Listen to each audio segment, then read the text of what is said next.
Okay. Okay, I will call the Southbury Board of Selectmen regular meeting Thursday, November 1st, 2018, to order at 7:08. Can we have the Pledge of Allegiance? pledge allegiance to the flag of the United States of America and to the republic for which it stands, one nation, under God, indivisible, with liberty and justice for all. Thank you. I'd like to have, sit down, Ready to go? I know you are. First, I'd like to call for a moment of silence for the victims of the tragedy of the Tree of Life Synagogue in Pittsburgh.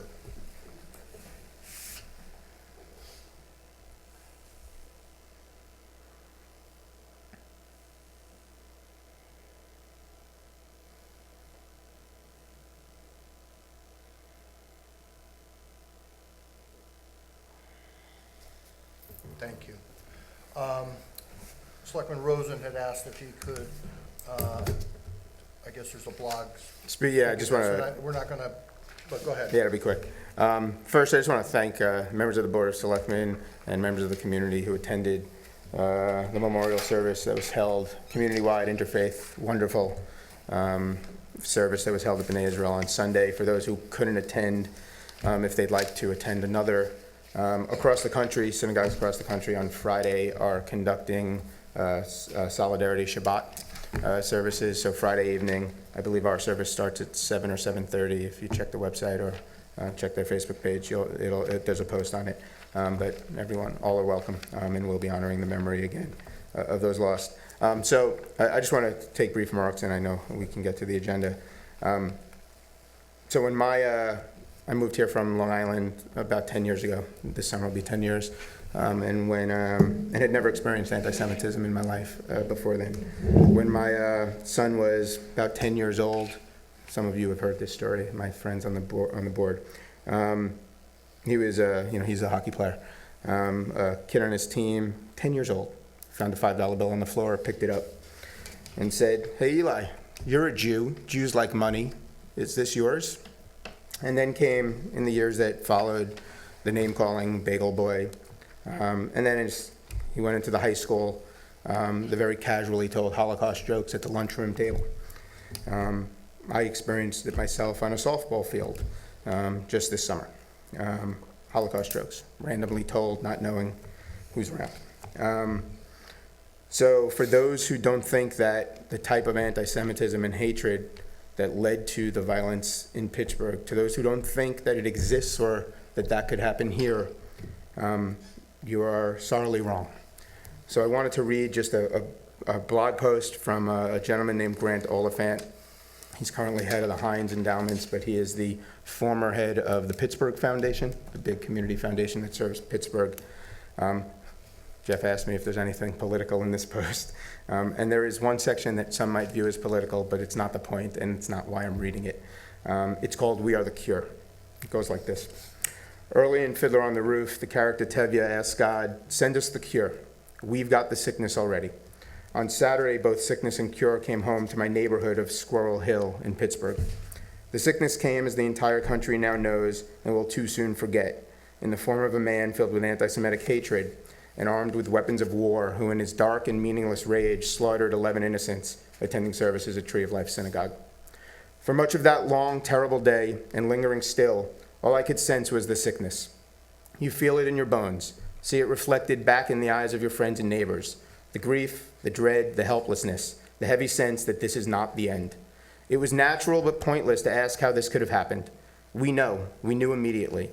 This ancient hatred, which America once fought a war to stop and my Dutch grandmother nearly died opposing, has been given new license in today's America, along with so many other hatreds, so many vile new ways of beckoning old evils. But all through the day, slower to seep into consciousness, the cure was awakening all around us.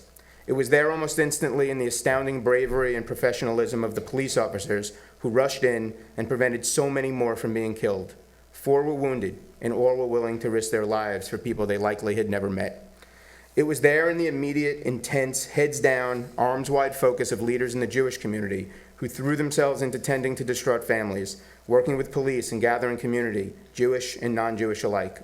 If you live outside this town, the names of Jeff Finkelstein, Brian Schreiber, and Ryan Simon, to mention just a few, will mean little to you. But to me, they and other unnamed are friends who have become something more now.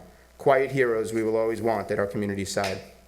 It was there in the calm presence and personal honesty of public officials, Governor Tom Wolf, County Executive Rich Fitzgerald, Mayor Bill Peduto, Congressman Mike Doyle, and many others, who somehow captured both our anguish and our need to be consoled without ever making it about themselves. During a vigil Sunday night, one Pittsburgher tweeted that Peduto spoke with such moral clarity that he was mayor of America right now. And that was the best point for all of them. They rose in our hour of need, as the best leaders always do, to being everyone's leader, embodying the noblest part of Pittsburgh's character, how we come together in moments like this.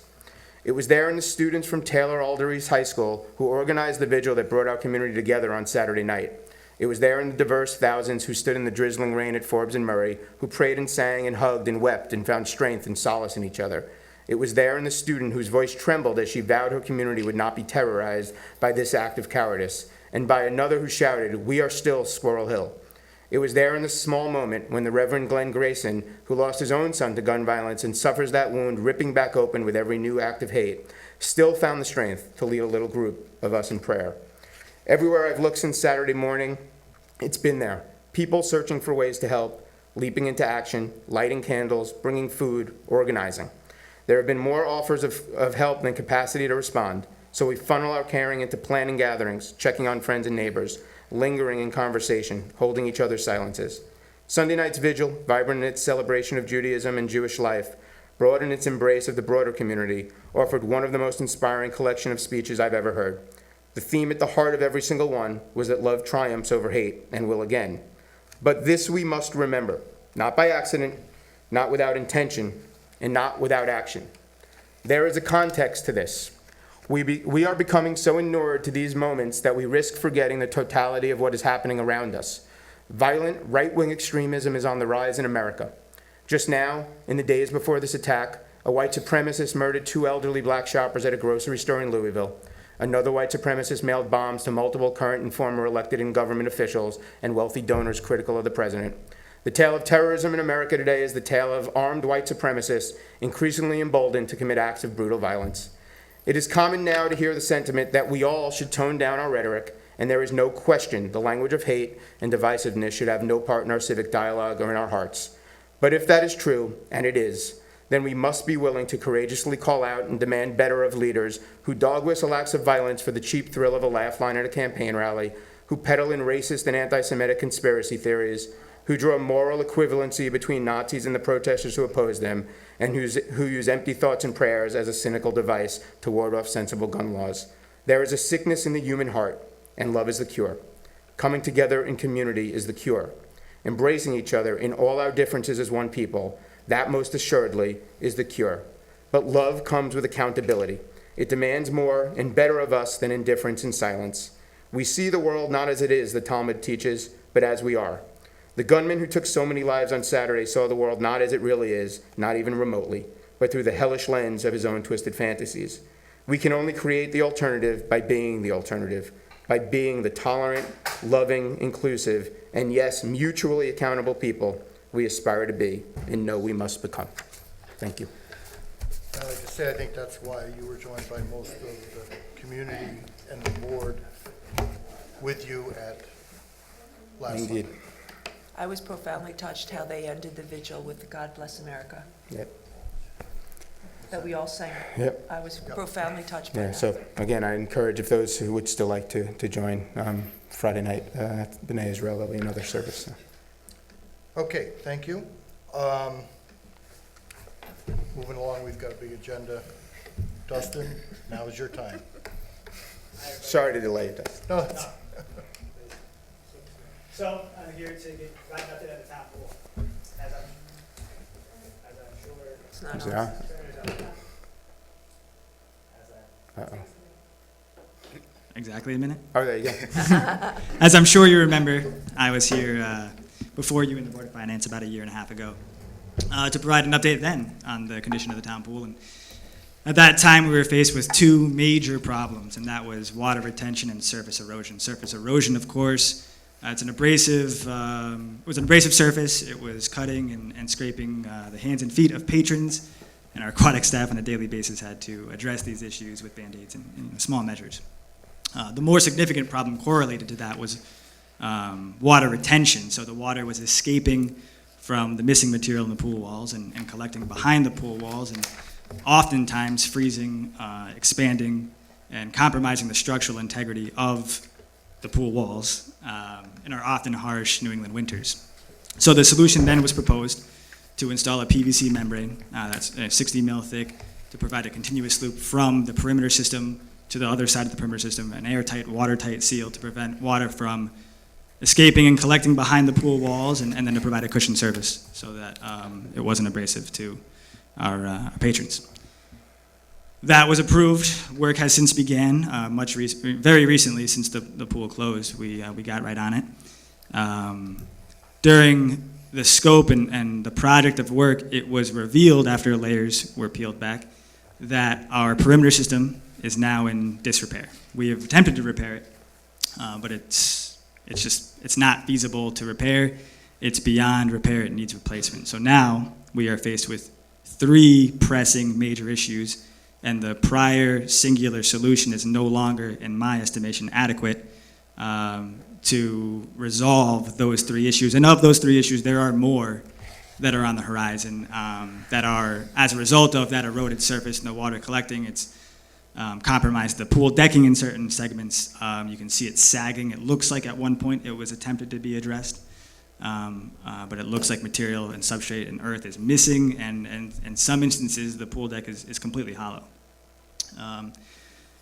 So I believe that leaves, I've got three kind of proposed action steps to ensure that this pool is a part of our community for another this pool was built in like 1972, almost 50 years of an asset. One of the pool companies I talked to, the owner learned how to swim in this pool. So there's some incredible people in the community that have been a part of this.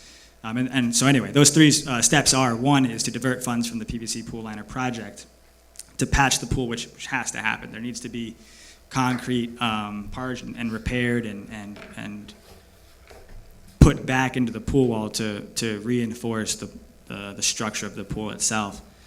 Two would be to fund a feasibility study from an architectural and engineering firm to assess all of the components of our pool, and there are many. The pool interior, the gutter system, the decking, the mechanics, the facility that houses the mechanics, ADA accessibility, our kiddie pool. There's many things that are all antiquated and in very big need of updating and renovation. And the third would be to assemble a committee of key community stakeholders, ideally a Board of Finance member, a Board of Selectmen, our Public Works Director, John Cattell, Parks and Recreation representation, of course, to communicate and articulate a shared vision to the successful firm to make sure that our community ideals are put into place in that plan to move forward to again ensure that this facility is able to be enjoyed for many years to come. So that's like the executive summary of the whole thing. So I'm sure you have many questions. Just to recap, we have three major issues. The one solution is no longer, in my estimation, adequate, and that's shared. That's a vision shared by the Public Works Director. I've been consulting him throughout this whole process. And it needs serious analysis and attention and a village to make a plan to proceed. So Dustin came to me as soon as this happened, and I sat down with him to ask him to do some research and a presentation, so we have something to think about. In doing that, he's expecting around $15,000 to patch this up. We can get another season, possibly two. It's going to take a period of time to come up with the budgeting, but it's also going to come up, pools have changed since this pool was put in 50 years ago. So we need to have those discussions about the importance of this pool, we have a pretty big aquatics team, swim team, so that's a lap pool, where they can do laps. The next thing is entry into the pool, what they call, Yeah, that's a component. There's many layers to this that are, you know, antiquated, and I believe in the 70s when it was created, there was one lifeguard chair. So there's many, you know, and our lifeguard chairs are old, and we need ADA accessibility. And So we also have these lifts that can put people with disability into the pool, but there's also what they call it soft entrance. Right. So I said to Dustin, well, is there a soft entrance from the side that we can do a lap pool? So it gets a little more complicated than, hey, get me, it's not your backyard pool. So I just wanted the board to be aware if they have any questions of him. One, we have a problem. Two, it's at our doorstep. We can get some time out of, we don't want to just not do the repair. It's got to be done so we can use the pool. And then come to a final solution with that. Probably engineering cost could be around the $15,000 range to get that part of it done of what can be done. So I think if there's any questions you have, Mike? So what was, and if you could just remind us, what was the budget we had approved, that was approved for the initial fix that they started to, look at until this was? Initial fix from the request was 100,000. Right. Then there was some removed for other projects that antiquated facilities, so we were left with about 84,000. Okay, that's in the budget. That's roughly currently in the budget, 84,000. and this initial part of it would be 15 to. There's some work they've already have done, Right. which obviously they want to we'd have to pay for, but we're thinking without getting concrete numbers. Yeah, if we're looking No at, pun I'm just thinking intended. about the short term, if we're thinking, the About short-term fix, 15,000 it's we about hopefully can 15 from there, which we have budgeted. Which we But if can. we're looking at now having to do a larger, full-scale type of renovation, we'd have to start looking So at for that that- sooner than later. Yes. Jason? So for the 15, for the patches and whatnot, are we relatively certain that we're gonna be able to get this for like another season? Yes. Yeah. So we'll definitely be able to use it next year, maybe the year after, like? Yeah, I'll put my name Okay. on that, yeah. So we're gonna do the quick fixes, so then what's the timeline for doing a feasibility study? Like, what's your thoughts on that and? The plan cost? for What's that? The cost of the feasibility study. Well, I suppose the cost, but more so like the So I- timeframe and, If I the could, I steps. asked Dustin about that. I said, the trick here is try not to lose a season. So that is, let's get through the next season with a patch. Hopefully we can get through, 2019 summer, hopefully get through 2020 summer. And by that time, we'll have, rather than get things started, then have the whole thing coordinated and financed if we see if we can, how we can get it paid for, and put the whole thing together so that by the end of, I'm hoping by the end of 2020, as soon as, if we have to stop the season early, we can they're ready to go and they know that's the project they're gonna be on. Yeah, I wasn't talking about the actual construction and work. Okay. I'm talking about the Feasibility feasibility study. analysis. Feasibility and- study, If we move 3 to 4 months, up to 6, depending on assembling committee and scheduling meetings to meet with this company to articulate a vision, and there's going to be scenarios that we can move forward with and determine what we want to do. I would like to look at it even as a bigger picture.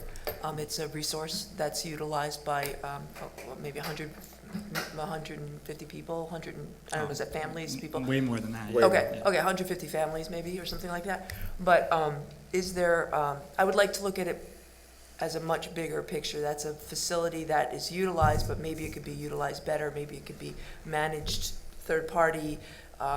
We talked about a community center, I don't know if that's the location for something like that. I don't want to be limited to just maybe thinking about replacing the pool. I would like to see a task force put together to look at it as a resource that could be beneficial to a larger group of people. One of the things that I think Southbury, the Parks and Recreation does, like really hangs their hat on, is our aquatics staff. I mean, they do, I'm sure a lot of people here have experienced our lifeguards and our head guards and our directors, and they've really put together a program for decades that is exceptional. The Pomperaug High School swim team is littered with banners of state champions and All-Americans, and Some people here, I know Jeff has a nephew, I think, Ben Michelson, Ben amazing swimmers that come through this program. So I personally, as Parks and Recreation perspective, would hate to lose that oversight of a program like that, because there's just so many examples of incredible individuals that have learned to swim in that pool, had their first job there, and all of those things. So certainly, definitely big picture, but I would hate to lose that control. Frankly, go ahead, Mike. It's also, for the Parks and Rec Department, it's a relatively significant revenue generator. Absolutely, yeah. For the pool. Those, that Memorial Day to Labor Day, Yeah. it's one of the larger, I think one of the large, it's pretty big. Right. Yeah. I'm just saying, Yeah. we're looking at We have to replacing look at the something whole that's a thing. big asset, we might as well look at it more Do globally. due diligence, of Yeah. course. Make the best of it. Yeah, the problem being that, we have to think about replacing the pool and getting that cost, and if it can be done in time so that we don't lose The season. swimming. I think the big picture is of third party, still would have to be built. We looked at where the pool is now, as Dustin said, one of the good things that's gotten us 50 years on that pool is the location. And I think Dustin said to me what's happened, he talked to an engineering firm that has done some of this stuff, and they said they're seeing a lot of pools are taking, because they were not engineered, they were just, you call a pool company, they give you a price, they build it, but they don't look into the soils and the drainage and all the other issues that you really need to look at, and that's just because back then that's not what you did. So there's, I guess, a lot of pools around the country that are experiencing much shorter lifespan than this. So from a pool perspective, I asked them, I said, well, what if we moved it someplace else? Well, the engineering to move it someplace else, because this is such well-drained soils, will make whatever we put in there last much longer, I think. So you may want to speak just Yeah, to that. I mean, we either got really lucky putting that pool there, or a very smart woman or man made that decision. I think we got lucky.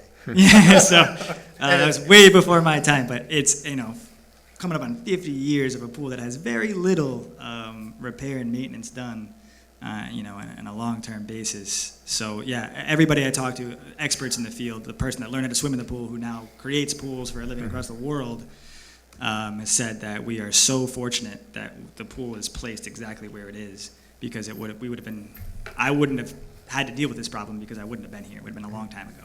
So we're going to be coming, we're talking 1 for sure, we hope 2 years out of the pool. We certainly don't want to lose a season. And as we start, we're going into budget season, so it's November 1st, so November, December, January, February, March, April, right? 6 months from when we'll be sitting here getting ready to put something to the public, which will go to the public sometime in early May. The question is, is that enough time for you guys to do an analysis where we can consider starting to look this money out over multiple years? Because this is a capital, this is We would going to be, bond. what? We would bond. Right, we would bond, but how to look at it over time, Over. right, not necessarily, but we'd Is let, there a right. policy over $1 million we bond? Well, but then we don't have to have that conversation now. have that Right, we conversation. don't have We that- can't. But these are Okay. why I bring it up. We're going into, 'tis the season for, it just happens to be coincidental that many members of the Board of Finance are in the room. John is glaring at you, Dustin. But I just think it's something we should consider as we look at it, not assume we're gonna have 2 summers, but start looking at it from the budgeting process now on a longer term basis, knowing that this is coming. And we've thought it was coming, we've had some of these discussions before, but it seems to be here. And, just as we go into our budget discussions, as the Board of Finance says, as we jointly do, I think we should try to have some of those numbers, at least so we can begin having some line of sight into what we're looking at, if it is even 2 years from now, so we don't lose it, and so we can time it. If we get 2 summers, great, and, right after Labor Day, they can begin, and we can get it open for the next season, so. Dustin, do our camps take advantage of the pool as well? Absolutely. Elementary schools and Yeah, before? absolutely. Yeah. Every day. It's a lot. So I do want to say this. Dustin has done a tremendous job of coming up with what was a wonderful idea for a solution. But like I said, as soon as they opened it up, they stopped, they came to us. Dustin came and said, we have a problem. And I just want to recognize that he did a great job with that. I do appreciate that, Dustin. I know it wasn't easy to come to me. I mean, rough numbers, we've always talked about $1 million for a pool down the road. How would you do that? 1.1 million. I mean, let's be honest, that's probably what we're looking around. And I've already spoke with John Michaels about this, giving him a heads up about solutions and how we can handle this going forward. So just Is there want to let the board know, we'll probably use some money for we're going to patch the pool or use some of the money in the budget. And then I think we can maybe be able to use some of that money, having checked with Dan about using some of that money, maybe do the feasibility out of that budget and get that to where, so we do know what we're doing more. And then we can get people in the room. We'll put some group together so we have an idea. But, you know, Dustin has a great knowledge. I'm amazed at how much you do know about recreation and pools and the design. So I don't know, is there any other questions? George? Is there any sort of state funding possible on this, or is that?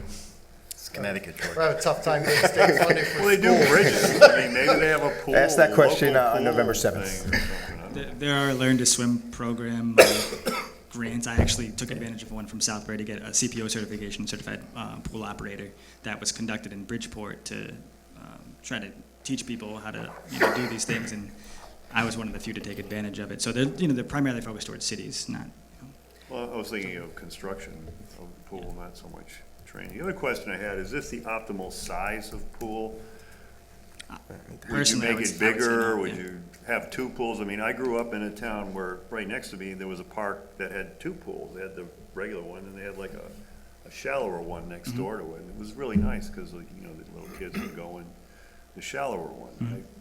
Just throwing that out I think there. George asked, that's what we'd look at, is the design.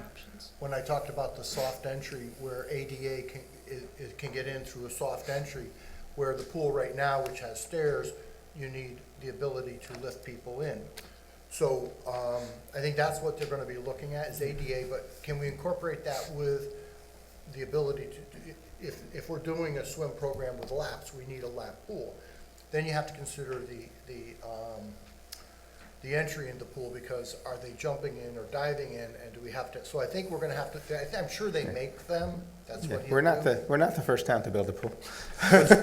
What's interesting, what I do know about pools from Olympic swimming is the deeper the pool, the faster the times. You did Olympic swimming? No, I not was me, gonna my say. nephew. But the deeper the pool, the faster the times, and it's an interesting concept. So, deep one. anyway, Are these Russians fixes gonna before, take yeah. place now, or are you waiting till the spring to do them? The patching? Yeah. The patching, the masons I've spoke to would prefer to get in now Right. to prep. There's not enough time, and we wanna get the probably. pool filled back up. Prep it and then come back in the spring, late winter, early spring, and finish it, and then we're ready to go. All right, Okay, great. Go with God. Thank you, you. Dustin. Thanks, for Dustin. being Thank you. on top of it. Thank you. thanks for the good news. Come again sometime. Don't come back. That was a joke, for the record. Okay. You don't have to Cool. stay. Next thing up is public comment. Limited to 3 minutes. Please give your name and address if you would, and give us some public comment. Oh, good evening, Lorraine Marcantonio, 252A Kruger Drive. Mine is a relatively short one. I am just wondering, in view of the stresses and strains of contemporary life, not just financial, but I'm talking about everyone, the young and the old, where do we stand looking for a licensed professional social worker in our town for all ages?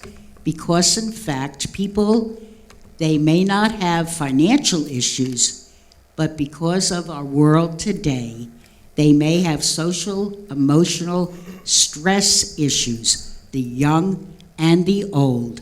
I'd like to know, where are we? Are we committed to doing it, or should we just forget about it? Thank you. Nice, nice. Any other public comment? Any other public comment? Any other public comment? Seeing none, we'll move on. We're on the announcements and correspondence. You've seen the town clerk annual report, Life of Colonial Goodwife. We'll move on to the consent agenda. I'll entertain a motion. So moved. Second? Made and seconded. Any discussion on the consent agenda?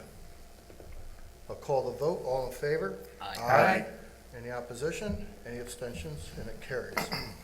Minutes of October 18th, 2018 regular meeting and the October 25th, 2018 special meeting. Move they be approved. Do I have a second? Second? Made and seconded. Any discussion on the meeting? I'm going to, I was not at the second meeting, so we could separate them, and I could vote for one of them. I'll withdraw my Thank you. motion. I'll move that we approve the October 18th regular meeting minutes. Will you I'll Second. second it again. Okay. All in favor? Aye. Aye. Opposed? It carries. October 25th, 2018 special meeting. I'll move that we approve the October 25th special meeting minutes. Second? Made and seconded. Any discussion on it? All in favor? Aye. And I'm going to abstain as I was unable to attend due to a work obligation. Any nays? And it carries. Thank you. Bids and procurements.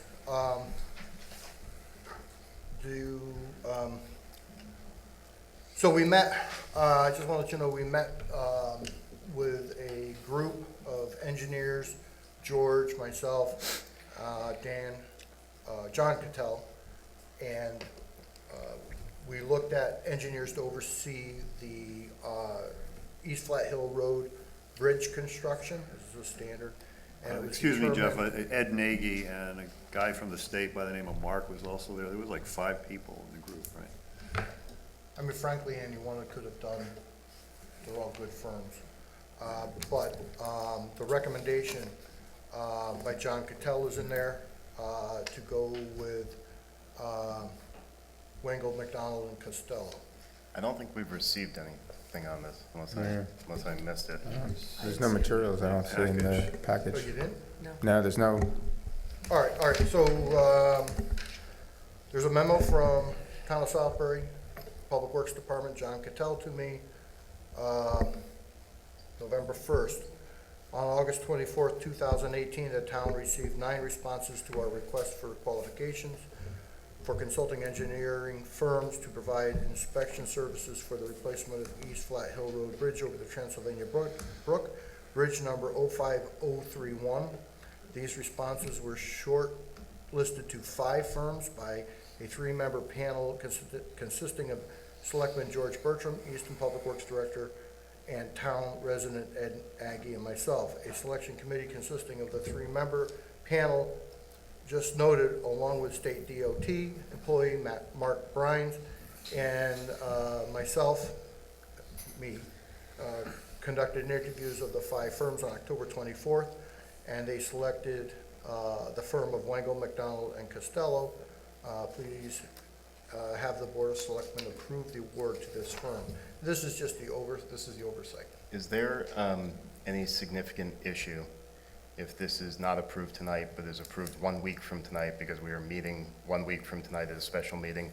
And because I'm just noting that this I isn't... can add that to that special. Yeah, meeting. we can add it, because it's not on, we didn't have it, it's not on the town website, and Okay. I think that would be the That's fine, yeah. appropriate procedure. It's interesting that 4 of the 5 reviewers picked Wengel over the others, including Malone McBroom, who was in the mix. But, okay, That's so pretty we're going to, significant, I think. So We'll move to be provided postpone with it to those the 9. special meeting on November 8th, Right. And we'll be provided with the 9 people who bid? the spreadsheet tabulation. well, you want to go down to the 5. We already know the 5 that were, I did see a memo from John, I guess, that had the vote tallies shown for each. can have the vote. Didn't have names of who voted, but it showed well, that the was, scores given to each one. will be provided. So I'll second that motion to postpone. so we'll add it to November, the special meeting. What date was that? November 8th. November 8th.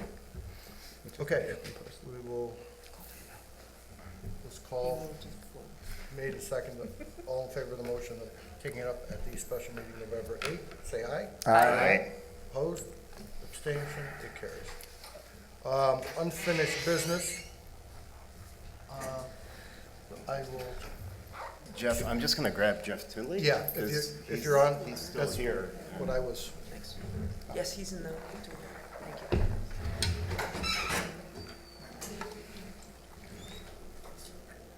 Now's a good time to stretch. Everybody look like. For the record, I'm going to have to recuse myself from the discussion on Pierce Hollow Village because my employer has now been engaged by Pierce Hollow Village, Inc. to assist. So I will stay at the table, but I will not speak. Imagine that. Can you believe it? I'm not saying anything. I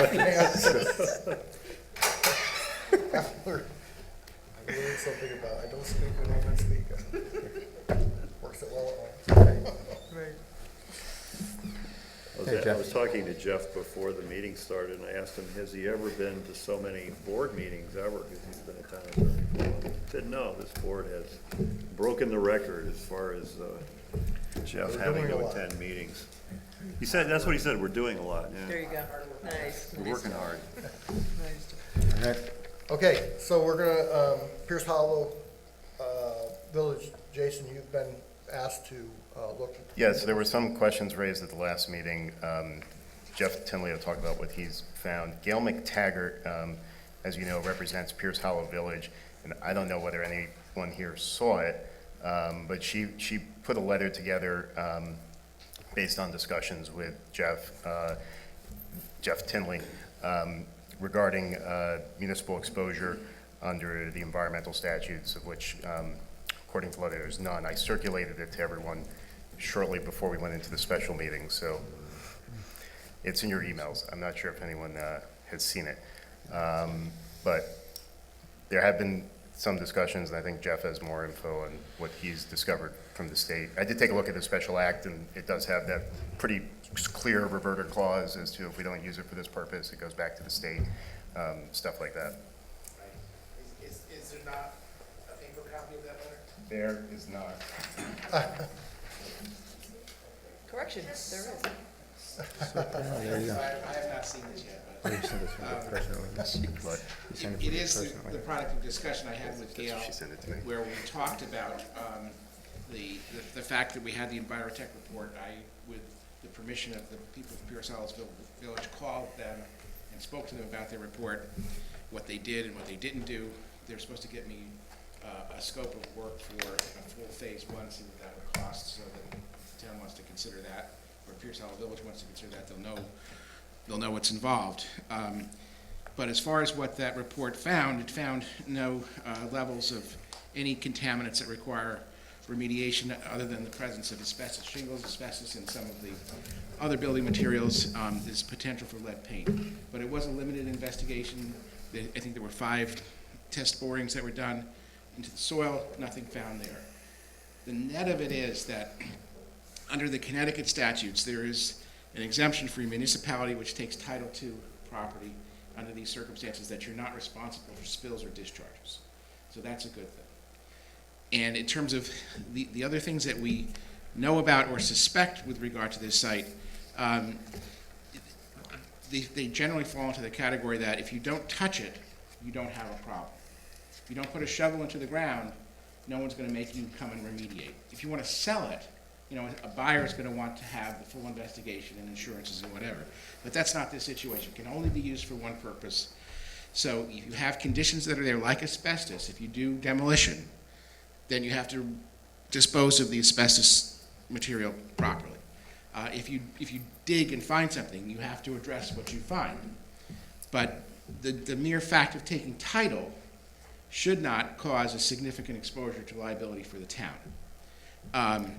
And what Gail and I discussed was that to the extent that there's a long-term lease with Pierce Hollow Village, that what would be built into that lease is that if they want to do any of those acts which might cause or uncover potential environmental liability or remediation obligations, that they would have to have the funding in place and bonding and whatever to deal with it, and they would have full responsibility for it. And they could not proceed with any of those actions without approval of the town as the owner of the land and a plan that we approved as to how they were going to do it and how they were going to have the resources available to address any potential environmental remediation that was necessary. So that's sort of the basic outline of the plan.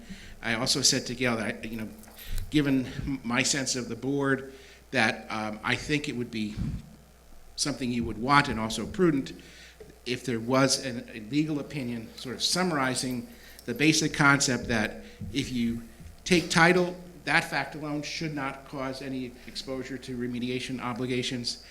And if you take title and don't touch these things, you're also not incurring exposure. And there's ways to protect yourself if you're allowing a third party to do the things that might cause exposure.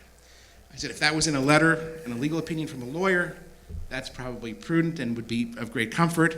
I will not write that letter. We can either go to a third party, or if Gail said she would be willing to do it, I would review it. So that's where we are, and that's what this letter, which I have not yet read. I understand, assuming this letter says exactly what you just said, that Yeah. there's an exemption from municipalities, which is what it says, and that there's no due diligence required for the town, and there's no obligation on the part of the town to engage in any environmental cleanup under our environmental statutes, and that we would do this long-term lease and whatnot. My understanding is you concur with that opinion. I do. Okay. Yeah, and the other thing is, in terms of, the other thing I tried to look into is where we are in this process, because it's been a couple of years since it's really been looked at. So there was an environmental impact report or environmental impact assessment done by Mylone and McBroom, which is much broader in scope. It's not focused on contaminants the way that environmental impact assessment would be in a commercial transaction. It's looking at the overall impact on the town, the native species and the demographics, the traffic, how it would affect the character of the town. They did the report and concluded, this was in 2016, I believe, that the impact of the proposed activity of having elderly housing, residential use, was not significantly different than a no-use situation, so that it was okay. Under the special act, that report is supposed to go to the state to review, and then they make a determination as to whether they will proceed with the transaction under the deed that's drafted, whether they want to include additional conditions in the deed, or whether they want to cancel the transaction. And you're supposed to submit that report 120 days before the closing so they have time to review it. And I've been trying to track down precisely where we are in that process with people at the state. I've been trading phone calls with them, and I think we have the right people, but I don't have an answer yet. So Gail's letter says that the town of Southbury funded the required environmental impact Yes. evaluation by Maloney McGroom, which was filed with the state and accepted. And I spoke to Gail a couple times today, and she did say that it was accepted. And you could actually find it. I Googled it. You could actually find the report on the state website. It's, it's there. But I assume it's accepted. I mean, Gail said it was accepted, but I haven't seen that either, like the Yeah, and I've form tried or to track down the transmission. documentation of that, and I've heard that as well, but I want to have it, the documentation. And, in terms of where we are in the process, I think if the board were to say, we want to tell the state we want to move forward, you're still not committed until you close. We still don't have whatever that final deed is that the state's going to ask us to accept, right? And what conditions there may be in it. I'm assuming, based upon the contents of the report, there may not be any other conditions. It may just be a simple, deed transferring the land without special conditions in it, other than those that are part of the requirements of the special act. But we need to tell the state we want to move forward before they're going to get back to us, I think is where we are. So I think at this point, Jason, are we in a spot where you would be saying we should notify the state we're ready to? Yeah, I mean, this is, and, Gail goes through some of the history in here, and you guys all recall, I don't remember if it was shortly after we were elected the first time. I think it was in the first term that all of us, we sort of engaged in a lobbying effort to try and get these folks the funding. We wanted to take the property. We wrote letters to the commissioner, and, it's something that the town for years, our various commissions, have approved and supported, and, you know, it's a need that's outlined in various places in our POCD. I think at this point it makes sense. The two issues that came up at our last meeting was the environmental, and I think that we have a level of comfort on that. And to Justin's point at the last meeting, that what's shown in this report anyways, even if we did end up with it, it's an asset that perhaps, you know, the town could potentially use in the future. And then the other issue was the reverter clause. And I'll just, you know, I have the Public Act here, and it, you know, it says, Town of Southbury shall use parcel for housing purposes. If the Town of Southbury does not use said parcel for said purposes, does not retain ownership of all said parcel, or leases all or any portion of said parcel, provided this restriction should not apply to a lease to a nonprofit, which is Pierce Hollow, for senior housing purposes, the parcel shall revert to the state of Connecticut. And, I mean, that seems pretty mandatory in nature. So, based on the issues that were raised at the last meeting, it seems like we should probably move in that direction. The only other issue that I was discussing with Jeff, and I'm not sure if there's clarity on it yet, was something that came up at one of our meetings, I don't know, maybe a year and a half ago or so. And that was talking to Kerma about the insurance impact and the cost of the town in that regard. Yes. And I'm not sure there was a, Yeah, I have a call in, again, I have not gotten a return call yet, but we do want to make sure that, you know, we know in general that insurance companies will be reluctant or unwilling to insure vacant buildings. And we have a lot of vacant buildings on this site. So we have to see what conditions they would apply to acknowledging that these would be covered. And it may be that if they're boarded up and whatever, that they would accept them. I just don't know. But we certainly want to make sure that we have insurance coverage that's appropriate for the ownership of the property. so seeing as though that is probably a question that we can get resolved shortly, if we go ahead and approve this, it's going to take far longer for the state to get through the process, then, you know, we'll have that answer well before. And Right. if that poses, if the answer to that question poses a problem for us, we could always, you And know. I don't anticipate the buildings to be, Right. the buildings are abandoned, dated. If one was to catch fire, I don't know if there's a real loss. We don't need fire insurance, I don't think. We need general liability, comprehensive general liability And they're insurance. all boarded up. And as with anyone else acquiring property, it would be a normal condition that before you close, you've got your insurance binder in place. We don't necessarily have to have it in hand today, but before we close, we would want to have it. don't need to close. How So, long have these buildings been abandoned? What's that? How long have these buildings been abandoned? I wouldn't. Decades, years. I think. Well, many of them, I think that's true, but one of the things that Gail mentioned to me was that the last time this came up, one of the causes for delay was that there actually was an employee still living in one of them. Right. Oh, really? Yeah, so that made it impossible to actually transfer until they were all vacant. So at this point, they're all empty, boarded up. As you know, that's where we ran the operation for the tornado up out of that. So, you know, Oh, they are boarded up and yes, they're boarded up. helps too. Do we want to ask Lainey if she wants to Add say anything? Hey, two attorneys, I mean, Just to be clear, it sounds like if we don't use the property or Pierce Hollow decides not to use it and we can't do anything else with it, it just reverts to the state. We can. I mean, we can, if we wanted to, the town of Southbury could, you know, use it for senior housing. Or we could lease it to some other nonprofit organization for that purpose. So we couldn't put like a community center there or? No. It has to be for the purpose of. No, there's nothing to say that at that point in time that we, you know, couldn't try and negotiate with the state something with once the we already state. own it, Right. but. Laney? The only thing that I wanted to add was, yes, all of the buildings are boarded up, very boarded up, but the fire department was using one of the buildings for training purposes, so they unboarded something. Yeah, Okay, that's it. thank you. Thank you. Jason, do you have I don't have a resolution, but I can but you can, make a, I make a motion that the town of Southbury notifies the state that we would like to, under Special Act 13-23, commence the process of taking title to the property known as Personnel Village. Do I have A a second? made and seconded? Any discussion on that? I'll call the vote. All in favor? Aye. Any opposition? Any abstentions? Myself? And it carries. Thank you. We will start that process. Talking about this. Good. 5 years. Right. Another step. Good luck. 5 years, Good another luck. step. Yep. Next on the agenda, I just want to open up discussion on River Road property. I have sent Jeff Tinley to look at the original, the proposal that LOF brought.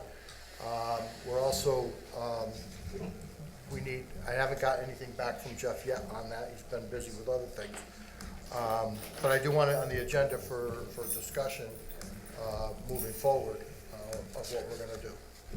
Mike, you see more? So quick, so I've been in contact with Charlie Rosa, chair of the commission. They discussed it. They did pass a resolution to that it should be pursued. However, the language in the resolution, in some ways, seems to push it a little bit back to the Board of Selectmen. That it says that they agree that the Board of Selectmen should pursue the ideas of the proposal. I could pull up the exact language if you wanted me to in the minutes. The recommendation I had made at our last meeting that I still think is the right recommendation is there is a River Road Park subcommittee that is still in existence of the Parks and Rec Commission. I would, as liaison, ask to join that, to be part of that and use that existing structure of a subcommittee to pursue and review the viability of the proposal and see where it leads. I don't think that, I think we've talked about it. There are real serious considerations. We've received some letters that outline real meaningful considerations that we should look at, concerns regarding it. But I think there was consensus. I think there might have been one nay vote of the Parks and Rec Commission to pursue it. Doesn't mean we're going to do it, but to explore the proposal as it was presented, and see where it goes. So I think what I'd like to do is work with Charlie, and certainly Dustin, I think, would be involved in that because he has nothing else going on, to begin that process. I know that we'd all be interested if there is an opportunity here, and it does make sense for the town, and that's ultimately, it has to make sense for the town. If we could move fast enough for next summer, great. So it's not sitting there again, unused or used and not supposed to be used. But I think we have to, I think the commission agreed that it's something that's worth exploring. So would I have asked Dustin to come to our next regular Board of Selectmen's meeting to give me some ideas of what he would expect for cost to his department with personnel, if this was to be developed, what his cost would be. I think I will also turn to talk with our PD about the impact on their operation. We need to talk to the highway department and see what impact. Right now, they're trying to do a few things. There's people dumping places, and what impact that would have on their operation. And I also think we need to involve the Board of Finance somehow on what this would entail as far as cost and liability to the town and responsibility. That's why I turned it to Jeff Tinley, but he's been busy with other matters. I mean, I did Okay. think about this a little bit, and I think it's important to have some guidance from the early stages that when I was here, I think the first time this was presented, and it was presented as something that would not cost the town anything, that they would raise money and they would find a way to do it if they could just have the chance to do it. I think we should keep that concept in mind. Secondly, I think we need to keep clearly in mind that the area where the swimming and boating activities would occur is not owned by the town. It's owned by the federal government, subject to a long-term lease with First Light. Yep. It's their property. We do not want to take responsibility for that part of the property. It's okay if the operator wants to take responsibility for it, but it should not involve town personnel and town exposure to liability. We don't want control of it. We don't have control of it right now. We have control of some of the upland part of that property, and that can be used. It can be parking, there might be concessions, there might be whatever. There might be opportunities to generate revenue, either for the operator or for the town, or if you grant a concession to the operator, the concessionaire might pay a fee to the town for the privilege of operating concessions. But I think that structure needs to be kept in mind, and need to be keep in mind that First Light has to buy into this. I know what I've been told is they bought into it, that if we want to do it, they're okay with it, but it has to be clear, the only way we're going to do it is if we're not responsible for First Light's property.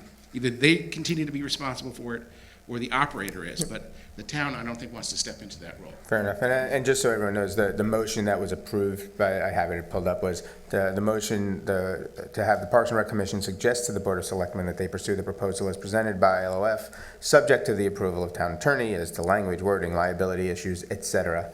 And it was passed. So it did, but I'd like to have a conversation. I think they'll be open to it, to use the River Road Park Subcommittee as the body to begin to explore, taking into consideration council's recommendations of what we should be looking at in terms of red flags as we pursue it. Thank you. I don't think we have to take any action. I was a little disconcerted by that letter that we received, and I would want that looked into and researched a little bit more, and I think we would need, with any vendor that we would work in conjunct, however you want to say this, collaboration with, I guess to some extent, we need a business model. I mean, that proposal was heartfelt, and it is a great service they do to the community, and we would be lucky and blessed to have them. But again, it is a resource to the town that we have to take very, very seriously. Yep. And I would want to hear from more residents too. I mean, this was, because up until this point, up until this letter that we received, it was always positive. So Yeah, and I think I that- just put that out to your subcommittee. Yeah, and I if think that's that what should it be, is. and I don't think the individual's name needs to be shared. I think the information and that was shared with us can be shared with members of the River Road Park Subcommittee. And those should all be, as I said, those are all serious considerations that we need to review and take into it. It's, I don't think ever the plan was, okay, we're just gonna take what was proposed, but we Right, I now wanted have the to say that. foundation of something, of a potential tri-sector partnership that could put us in a position to fulfill pretty quickly in the process, even though we haven't finalized it yet, an element of the strategic plan to provide access to waterfront. So I think I think the commission agreed that it's worth pursuing. So if, with the board's approval, I'd go back to them and try to get this moving forward. When's Dustin coming? When's Dustin coming, I our asked next him to meeting? Put a 15th. report together. I thought it was a little much when he was Doing it. The pool. and getting that together. And It's all water. I asked him that the next, we're coming into November, asked him to start bringing forward. Dustin expressed concerns about what it takes to man a facility like this. Pool lifeguards are one thing. Open water lifeguards, a whole new dimension, and frankly, difficult to get open water lifeguards. If you need them, will we have to have them? So he's trying to come up with some idea of what his continued operating cost would be if we were to have people there and because once it's built, you have to do something with it. Yeah. So And I so I asked him think- to put some of that together. I think if this committee's gonna look at it, they're gonna need that information. So I think we should hear from Dustin first, hear more, what Jeff Tinley was just saying was that the town shouldn't take responsibility of the area and whatnot. So that might alleviate some of the issues with lifeguards, but it would have to be structured in such a way so the town is completely absolved and that issue is alleviated. Right. Which is gonna require, council. And then I would also suggest that if we're gonna have this committee look at it, the way to incorporate the Board of Finance into this process would be to have a member of the Board of Finance work with the committee. Mike would be working as a member of the Board of Selectmen. So you could, So I'll approach the Board of Finance, asking them to have somebody work at the, Service their liaison. yeah, something like that. So do we, Do we need a is the motion on that? committee, They already have a committee. we'll need to know if that committee, who's on it? And like, Why don't we you have ask, to- why don't we ask volunteers? them to, like Charlie to come to our okay. next meeting? and- November 15th. Or whoever, or if it's, Yeah, when- or if it's some other more appropriate, if it's like the chairman of that committee, or Yeah, I don't know whatever, if it's whatever the structure is. Larry, I'm not sure I don't who, know. I think it might be Larry Ernst, I think who's chairing that. Mike, can he's you chair look of the into that? subcommittee. You're Yeah, on the I'll liaison. email Charlie and Larry to, and And to then find we'll- out. Larry's the one who had done a lot of the homework when they came before us and gave their bigger detailed presentation a year or two ago, based on the original Dynamar plans. So I believe Larry's the chair, but I'll confirm, of the subcommittee, I'll confirm it and invite them to our Yeah, we'll start getting. our next regular scheduled meeting, Okay. Right. And then I will, because we'd like to meet every week. Or I weekly will board reach now. out at the Board of Finance meeting, giving them a heads up on possibly having someone from the Board of Finance with that committee. And I think it's not, I think that's we can add somebody without official motions on that committee? Or we could just form a committee and put those people on it, and So I don't know how we could decide that on I the don't know what 15th. that entity is, like, you know. Well, let's talk Because- about what the entity is, and then after, Right. then we can decide. On the what 15th, we want. can make that decision if they're here and formalize it. Okay, very good. So next on the agenda is there anything more? Sorry. I don't have Sound like anything. we're I don't think so. Next on the agenda is strategic plan. Sorry, John. It's only an hour So- 10. The last time they had to wait 2 hours. Seems like we've been here longer than oh, yes, we have been. Paul Are you got gonna the go- short end of the stick last meeting. Yeah. John, are He you was here going much into, later. right into implementation, or are we going to address this? Well, let me go into this and then follow that up if they have questions. Okay. Okay. Yeah, is this, can you hear me or I can't hear myself? Yeah, Okay, I good. think it's, First of all, I'd like to acknowledge a couple of the remaining task force people. I see 1, 2, 3, 4, at least 4 Yep. here. Could you stand up and identify yourself to the audience? Hi, I'm Mary Corso. Mary Corson? Ron Conti? Bob Moser, Moser? Ron Pugliese. Ron Pugliese. We were all young men and women when we It's getting old. However, that is no longer the case. Let him have his joke. I thought we would start at the beginning. No, please, John. Last time we said happy birthday to Joe. We're not going to sing happy birthday. Now you have them leaving in droves. People are just walking out the door. Keep going. Seem to have that. In the beginning. So the question is, How'd you ever get through this process? how did we get into this process? Well, the first selectman on March 2nd, 2017, wrote a letter to recruit members of the task force. And in fact, this letter has been on the website ever since, and it's on the website right now. Some of the key elements are, we'll establish a task force to clarify the priorities for the town. We will use the plan of conservation and development as an invaluable resource, which we did. And the intent is to clarify and monitor the goals and objectives of our local elected and appointed leaders, residents, and businesses. We've done that to our best of our ability. The task force will identify desired outcomes and deliverables. We did that. It should be, now we're getting into implementation. Once it's approved, the idea is that it'll be interwoven into the daily management of the town as guiding the future direction of various boards and commissions, as well as decisions made by the Board of Selectmen. It's not a static document. What we're asking for approval is a working document. This is a platform or a foundation for a vision that the community has told us they want to follow. In Jeff's letter, it talks about the strategic plan task force will monitor the plan's implementation. I am here to tell you today that we will not do that. Once you determine how you want to implement the plan, we are going to disband the task force.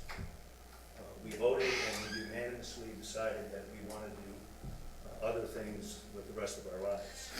This has been a very long process. In terms of the planning of conservation and development, during our process, some people felt that, well, we already have a strategic plan for the town. In fact, the plan of conservation and development is updated every 10 years. The strategic plan can be updated on an as-required basis. We don't have to wait 10 years. And it mainly deals with land use. It also used a town-wide survey, just as we did. And it is a very valuable resource, and we referred to it many times. Here's our leader who got this ball going. We, especially at the Business Summit, ran into some apprehension as to whether or not this thing would ever get implemented. And the reason being is that it was put into the town charter in '09, and here we stand before you today in 2018, a full 9 years later, and we do not yet have an approved strategic plan. Even Pierce Hollow moved faster than that. That's elderly senior housing. Hats off to Pierce Hollow. Now, one of the reasons I think that this was not done is the charter says the first selectman shall prepare and annually update. That was interpreted as if the first selectman, the person, would do the work. That is not the intent. So the Charter Revision Commission is looking at this wording: the first selectman shall assure the preparation and annual updating, which is in fact what Jeff has done. Jeff did not write the plan that we've been circulating. He participated, he's ex officio, he gave us guidance, but he did not, he's running the town, he can't do this as well. So we're going to change the wording in the town charter to match that. Another problem that we ran into was strategic planning versus operational planning. Strategic planning sets a general direction, sort of a high level of, what is the town interested in on a going forward basis. It's a general guide, and it does not stipulate the day-to-day tasks. So some people, as we were going through this process, wanted to get granular, and they wanted to know the nuts and bolts and what would that cost them. This is strategic. Operational planning, which is to come in the implementation phase, does present highly detailed information specifically to direct people to perform day-to-day tasks. We did not do that. As a matter of fact, we don't want to do that. So, the operational plan provides the what, who, when, and how much. Key point to make.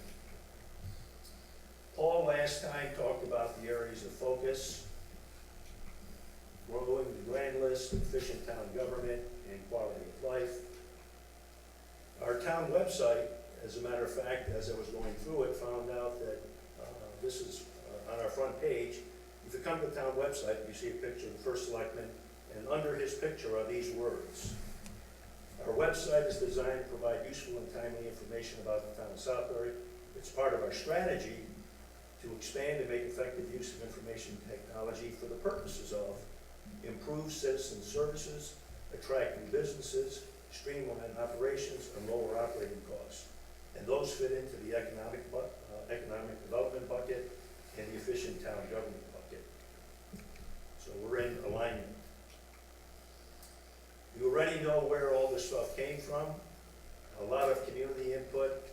We talked to just about everybody that we knew in town and people outside of town. And then we did our community assessment and the business summit, all contributing to the body of knowledge.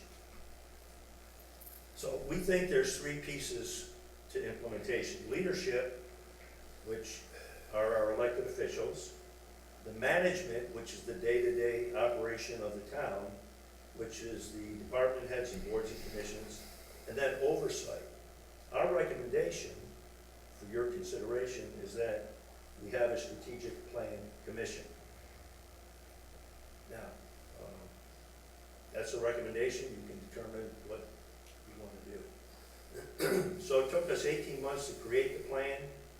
The strategic plan commission would be an ongoing effort to help formulate the operational plan, as I outlined earlier, as well as to revise, refine, and update the multi-year effort to implement the plan.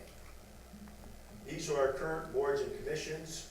If you look at them in the right-hand corner, they are already aligned to the strategic plan. Efficient local government, quality of life, as you go down the line. You notice we have a very heavy impact on our history. Historic buildings, historic commission. That's because history in town adds a great deal to the quality of life of the town of Southbury. Planning and zoning also have a role in protecting the quality of life that we have, and they also fall into the efficient local government. Last time, when Paul was here, he reviewed this chart.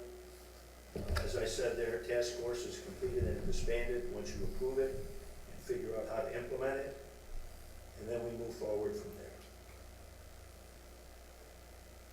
The Strategic Plan Commission, or whoever does the implementation, will determine what is to be accomplished, who will do it, why is it necessary, how it will be accomplished, and when it will be accomplished.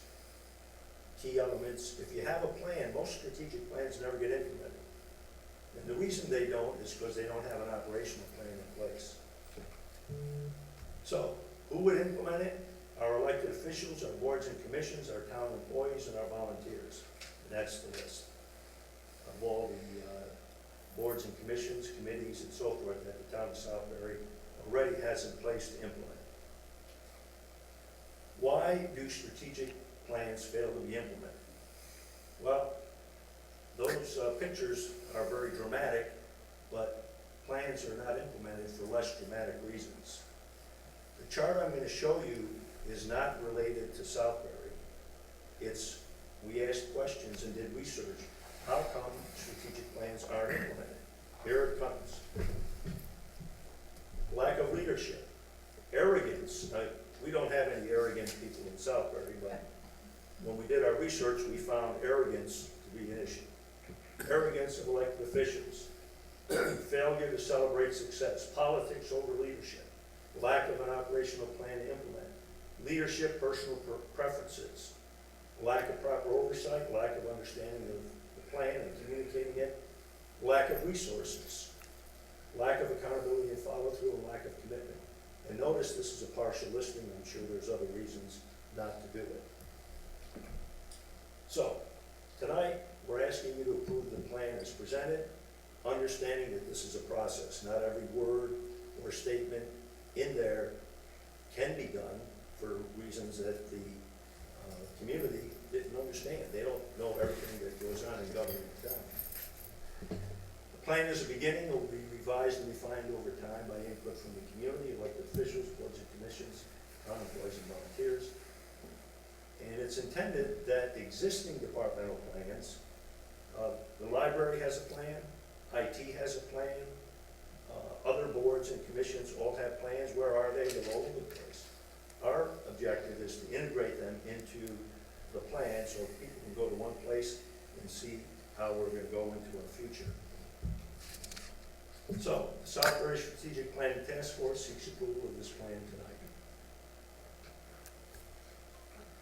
And this are the noble men and women who got us to this point. Thank you for your attention. Thanks. Thanks, John. Okay, are there any questions, concerns? I have a few comments, but go ahead, I'll go at the end. No, lots of gratitude. Amazing work. Really, just incredible, great work. Lots of gratitude, like we said last time. You weren't here, but tremendous work. Very impressive, and time well spent, I think, for sure. But it's on, and now it's the next step. It's all in the implementation. Yep. And you guys can implement it any way you want. Yeah. Jason, you have, Didn't know if you were. No, I would just echo that. I mean, we talked about this last meeting too. I mean, I just want to thank all the task force members for the many hours and commitment over a long period of time. I think you've put together a good first plan for the town. And, you know, we've all shared some info over the last couple of weeks. I was happy to see that the revised plan incorporated my comments. So I think it's a good document. So thank you for all your work. Well, thank you for your comments. We met with George, we got his, we put in Thank you. the comments from Mike and Jason, yourself, Justin, and Jennifer have been integral because they were with us from the beginning. Thank you both.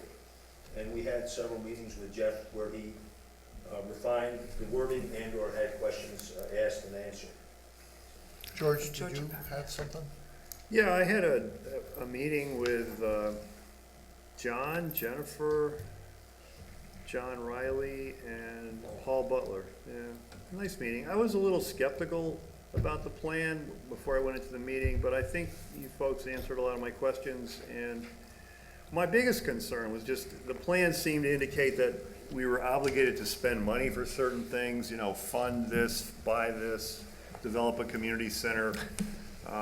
But you guys recognize that, you know, the budgets are tight and we just don't have unlimited funding to do all the things. I mean, it's nice to have it in the plan, but as long as it's recognized that we're not obligated to do all of that. What we did in the community assessment survey, which, by the way, we got 1,177 responses, the people that did the survey expected that we would get 400. The fact that we got 3 times that is stunning. What we did is we said, what does the community want? As you know, elected officials are here to serve the community, since the taxes pay for everything that goes on in this town. And what is in the plan is what the community told us they wanted. Do they know if we can afford it? I have no idea. There was no integration between what do you want and what does it cost, because that's the operational plan, which we are handing off. Keep stressing that part, John, I'm just saying. I would. Now, are you going to be involved? I know you're saying you're handing it off, but I have a feeling you might want to be involved in the Strategic Planning Commission, you personally. I have not yet made a decision That's right. on that. I think you should, but make the decision to be part of it, that is. I would like to, since we've recognized the members, I'd like to also ask them to provide any input, anything you'd like the Board of Selectmen to, Anybody want to add anything? please speak freely. Like John said. Come to the mic and you have to say your name. Sorry, Sorry, Ron. Yeah, Ron, you gotta come. what are you, new here? Yeah, I'm tired. Ron wouldn't have gotten up if he had. I just need a pastor. I guess I'm a little shorter than John. I don't know what more I can add, other than what John added. But I've got to say, any organization that proceeds without a plan is an organization that really is going to fail. What this does is it provides a background, a form for you people to work with, and you people develop an operational plan. This is not John emphasized that any number of times, this is not an operational plan. This is just a skeleton upon which you can build an operational plan. And I've said more than I can say. Thanks, Ron. Thanks, Ron. Thanks, Ron. Mary, Ron? Rob, you should come up too. Not required. We're going to get all the Rons out of the way first. Yeah. We're going to get all the Rons out of the way first. Yeah. It's overused. That's it. Overused name. I want to address the leadership of this committee. Jennifer and John deserve a lot of credit. And Paul. And Paul. But the 2 leaders were Jennifer and John, and they brought Paul in. Everybody did a great job. The meetings were, I thought, handled very, very well. So I want to get that point.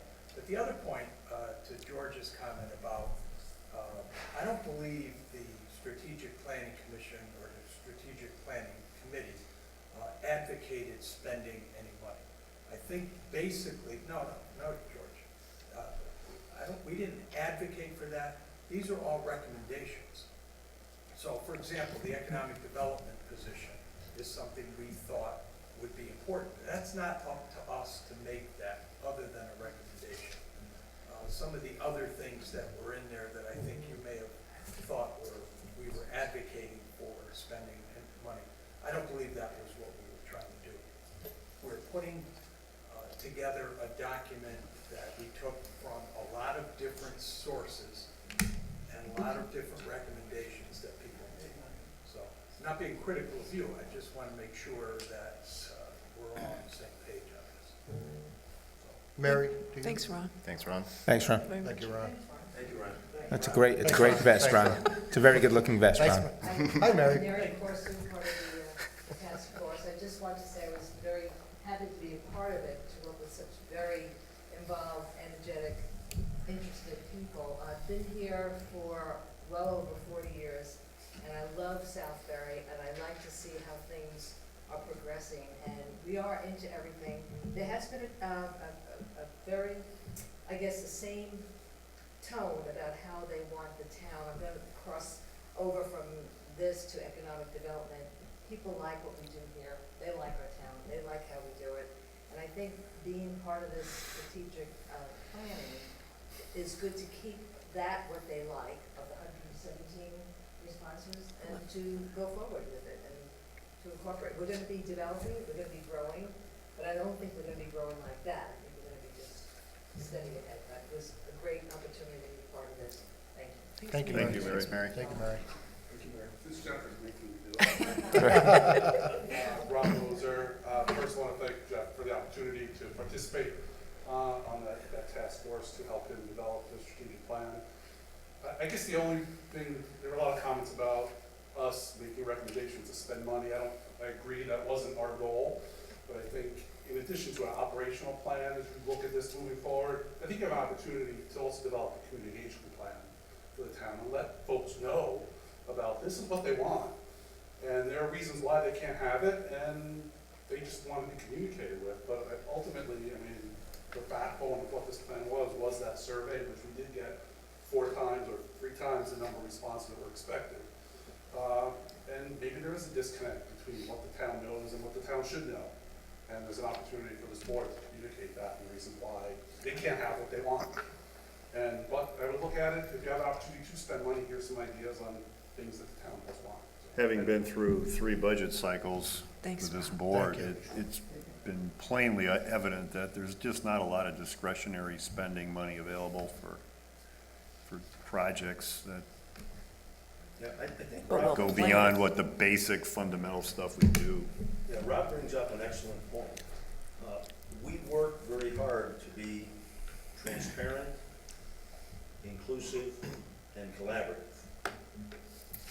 So if you guys decide that one of the things that we recommend cannot be done, we would ask the board to be transparent, inclusive, and collaborative in terms of giving us a response as to why, although the community would like it, we can't have it. That, to me, would be a key element of the going forward process. Sir? And I would say, just in response to that, I agree, you know, we've all sat through budget process and we understand the challenges that every town faces, our state faces, our nation faces. Yes. And this very clearly states, once begun, it may take years to affect positive changes. The slide you showed of all the reasons why they didn't get, we should not be talking about yet. Because if we start there, it will fail, and nothing in it will get implemented. And the job of us, or whoever sits in these seats for the years and years to come, their job is to find ways to try to make some of it happen. And that's leadership.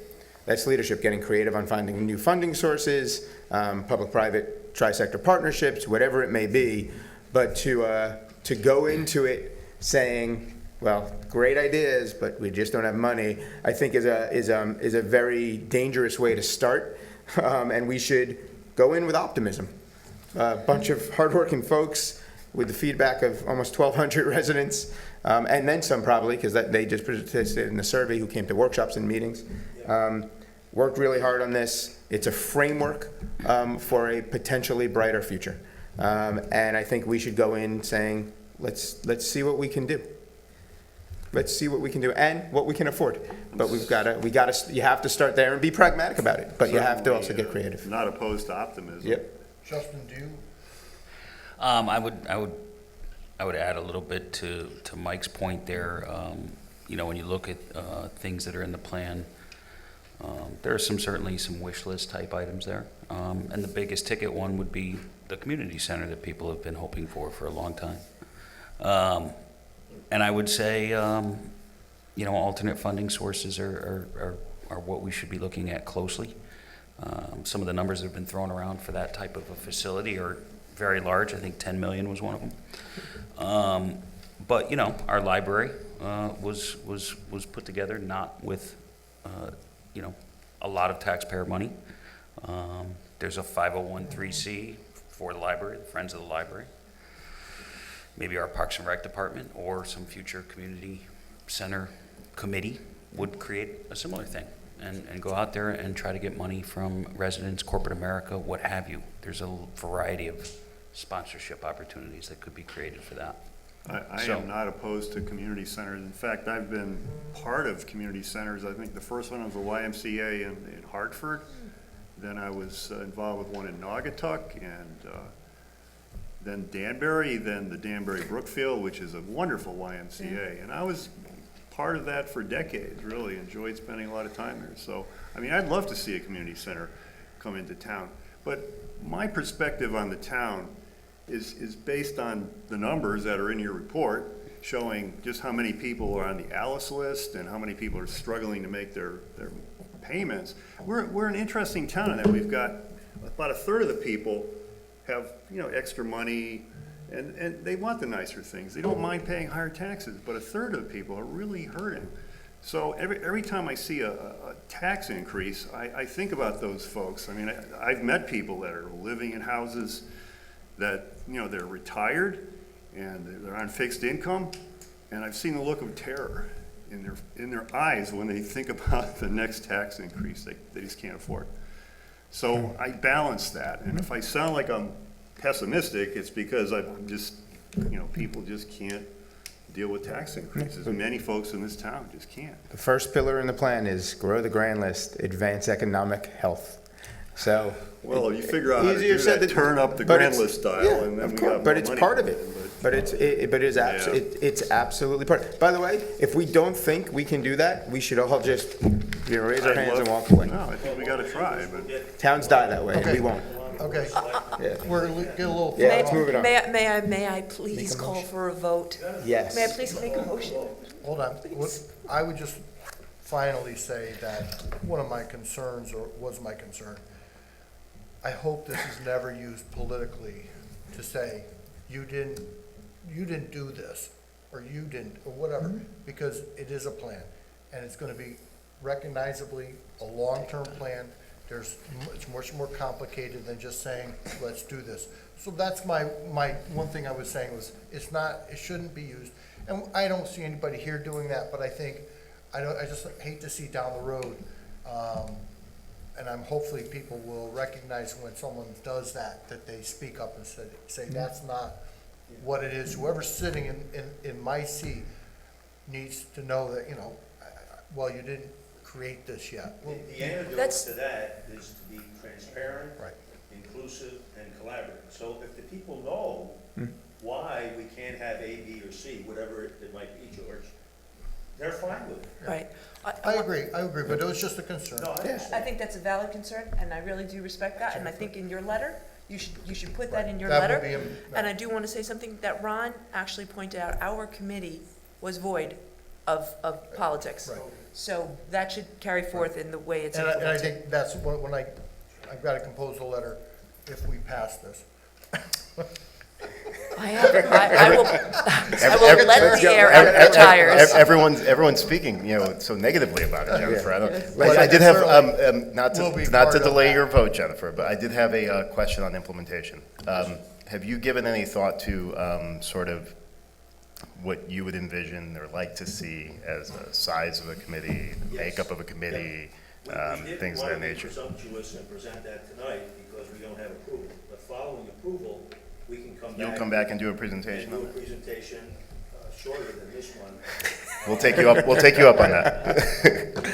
Okay, Great. George, any last? I have one final set of comments I'd like to throw in here, and we discussed this at our meeting, and which was a good meeting, by the way. Thank you very much for spending that much time with me, just to talk about all my issues and concerns. I think the plan should be expanded a little bit to include some of the things we do now that we do really well, that maybe are not really visible to the people, but are things that make the town work as well as it does. I mean, one of those things I think would be our very wise and intelligent use of reserve funds. I mean, I don't think a lot of towns have the kind of structure of reserve funds that we have. And John Michaels, who isn't here anymore, I think maybe the architect of that.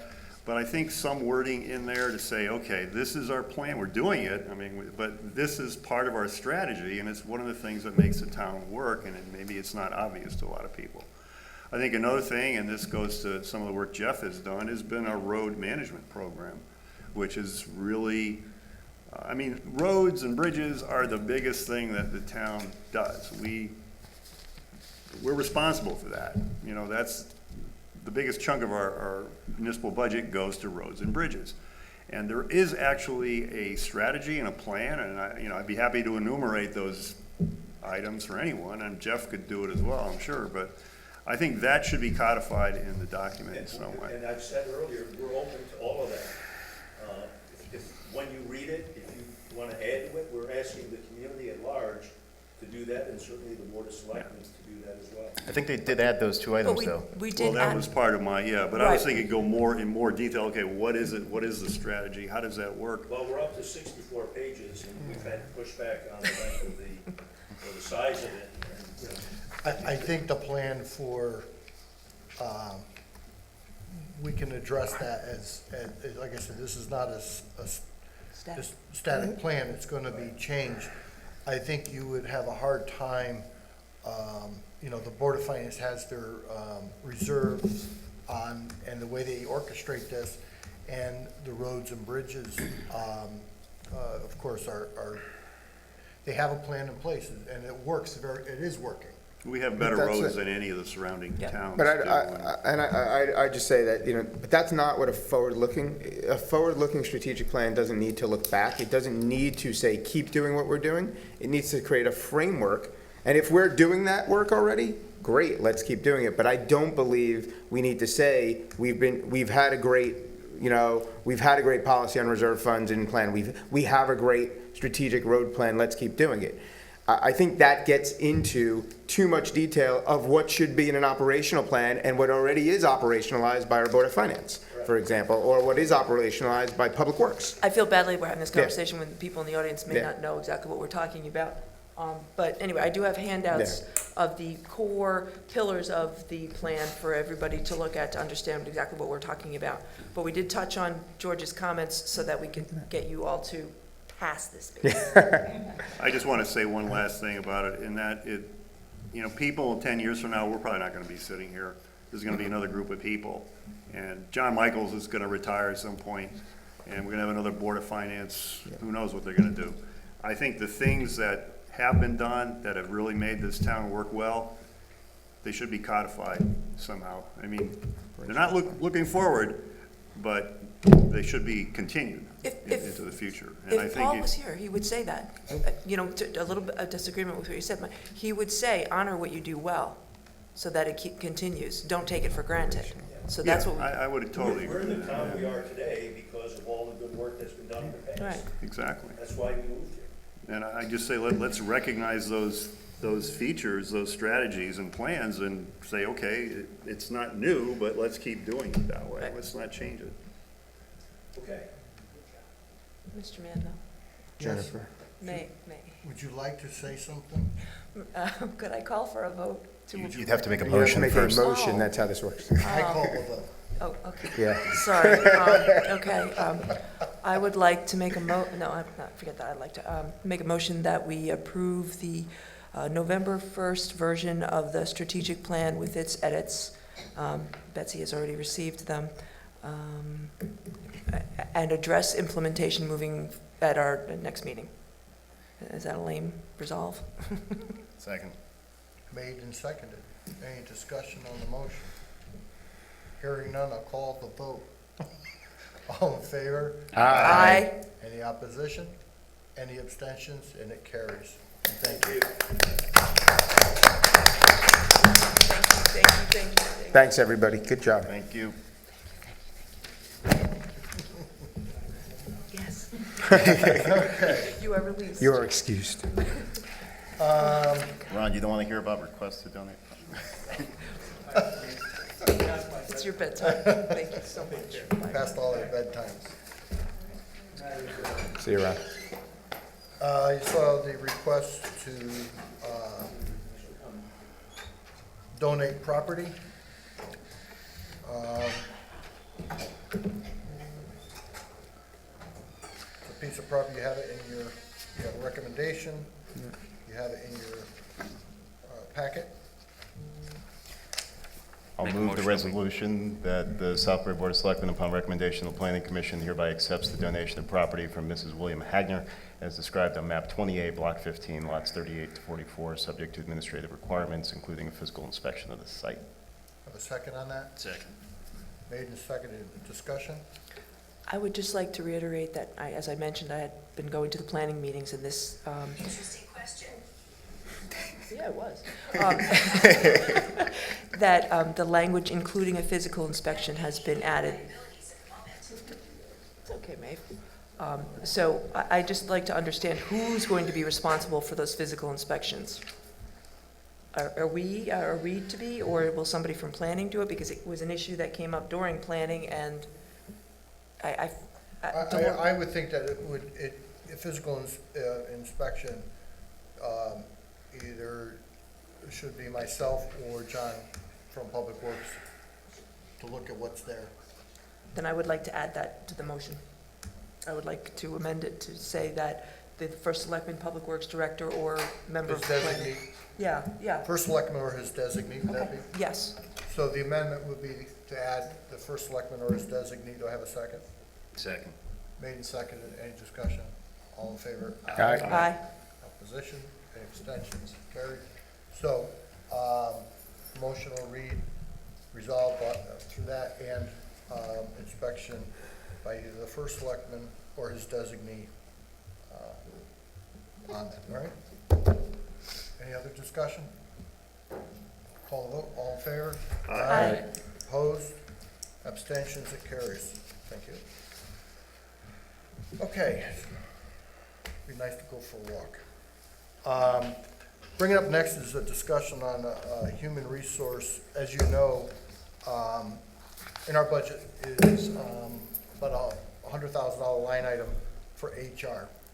And in looking at this, when we've had time to look at it, we found it's kind of to find someone, I'm not sure we can meet that with that figure, and it may be difficult. There was talk about sharing a person. There's some people who have towns that do that or talk about it, but it's kind of boils down to, are you working for me or are you working for them, and who's paying what share and whatnot. So then there was a talk about amongst in the office about outsourcing. Is there something we can do outsourcing this HR function? And so we put an RFP out, and we received 3 back. Bill Ryan looked at them quickly, and what he thought, briefing it a little bit, a good idea. It could work. So I'm going to bring it to the board, and I'd like to recommend a group to review this with Bill Ryan and Dan Colton, someone from the Board of Selectmen, to look at the proposals, talk with Bill, and get his input and come up with a recommendation of either one of the proposals, and if this is a good idea to do. I think it's something we should explore. So if that's okay, if it's okay with you, I would like to be that person from the Board of Selectmen. I mean, Jessica, She's got time now. She's got all this time. just, I got all this time now. Taking a I want to break or work. something. okay, so, then I would be happy to, I would be fine with, Jennifer being on that, small group, to make the, recommendation or assessment, along with Dan Colton, our new, finance person, and Bill Ryan, of course, if that's okay, and come with a recommendation. Jason, you have something? Okay, I just thought you were. So I would recommend that we'll have you do that, we'll put that together, and we want to get an HR person in. There's a lot more to it than just having an HR person. You know, it has to do with onboarding, offboarding, getting information out and stuff, so we'll do that, all right? Absolutely. Thank you. Okay, and then we'll come back, the sooner the better for me, honestly. First Selectmen's report, Spruce Brook Road Bridge, if I could, okay, let me get through this under any other business. First Selectmen's report, the Spruce Brook Road Bridge, we hope to have it open no later than the end of November, hopefully before Thanksgiving if the weather cooperates. It's been a very extremely difficult, the soil conditions and how it reacts to moisture and rain. It's been the worst year it is, most struggling year to, but we're making progress. We're back out there, and well, that's the timeline we're working with now. As you know, we talked about that. We met with a committee to come up with some engineers for the East Flat Hill Road Bridge, and of course, we want that road. We need to get that road open so that East Flat Hill can be closed in the spring to get that bridge built. I can't get enough of these bridges. Road paving has been done on Jeremy Swamp on Hulse Hills, my understanding. I haven't been out there. Paving should be completed soon on the Georges Hill Road and get that wrapped up. So with the asphalt's down, we still need to do, curbing will come, but we can get that straightened out. I don't know if any of you have been out. I did make a trip out this afternoon. The project at the front entrance of the library has been done. I'm not trying to steal your report, but I was asked that, come on out and take a look. And the memorial bricks are in a much better place, and it's greatly enhanced the entrance of that library. And I would like to publicly thank the Friends of the Library for all their effort in doing that and working on that project. And just a reminder, it will soon be budget season and worksheets have gone out. Dan, you've already sent out the work. Yep. So Dan will make sure we are going to get our people budget back in time so we can do that. So it's kind of, it's been busy. So can we have, where am I now? Okay, over here. There we go. Can we have reports from the liaisons? Road Study Committee hasn't met in eons. IT Committee, we did have a rather significant meeting about a week ago. We had Board of Finance, John Michaels, John Riley there, reviewing the cybersecurity strategy that we're coming up with. I haven't heard any comments from them, but John did look at me in the middle of the meeting and he said he felt like he was in a meeting where everybody was speaking German. Wow, because it wasn't numbers. Well, it's hard to understand if you've never been through that. I mean, I've been there for 3 years now, so I'm beginning to learn, the jargon and all. But if you're not familiar with it, it's just, you might as well be talking in some, Japanese or whatever. So that's moving forward. Region 15, nothing really there. I haven't heard any more about that. Streetscape lights, that's really in Jeff's hands. You might want to just take it off of my list since I'm not doing anything with that anymore right now. The RFQs are going to go out pretty soon. Okay. One other thing I am involved with is the tax abatement study program. Bill Tolley is doing a wonderful job organizing that. Lisa Trupp's doing a lot of work as a citizen. I think about 5 people on that. Joe Ruggiero, John Norris, and I can't think who the other, it's Board of Finance, Tom Connor. So that'll probably take a year. I mean, we're trying to do it quicker, but since we're only meeting once a month, I think it'll probably take a year to get through it. Okay, Justin, None of my committees have met since our last meeting. Jason? I'll just echo what you said about the entrance to the library and thanking the Friends, but beyond that, my committees have not met. Jennifer? Strategic plan passed tonight. That's all I have to say.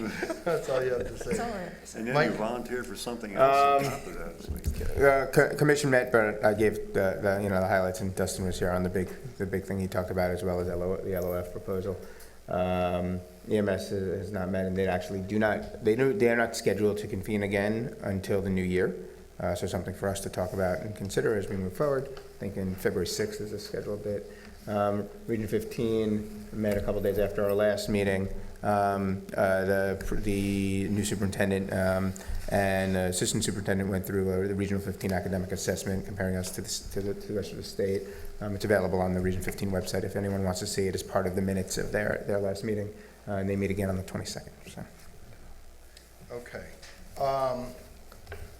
We have two other executive sessions to go into, and we'll have to come out with resolutions.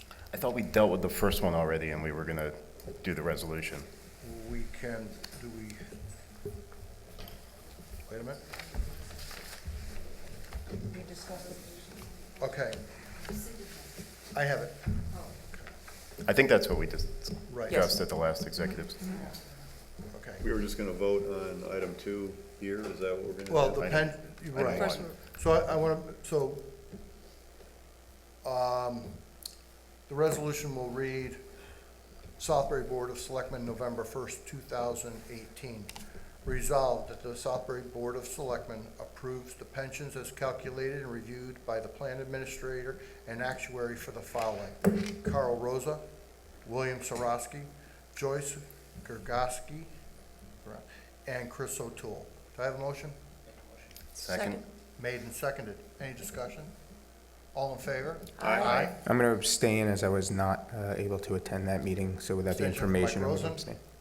Any nays? And it carries. Resolution carries, is written. Do you want to go into executive session for the discussion of appointment of interim treasurer? So moved. Made and seconded. I would ask to invite in Dan Colton for that discussion. All in favor? Aye. Aye. Opposed? And it carries.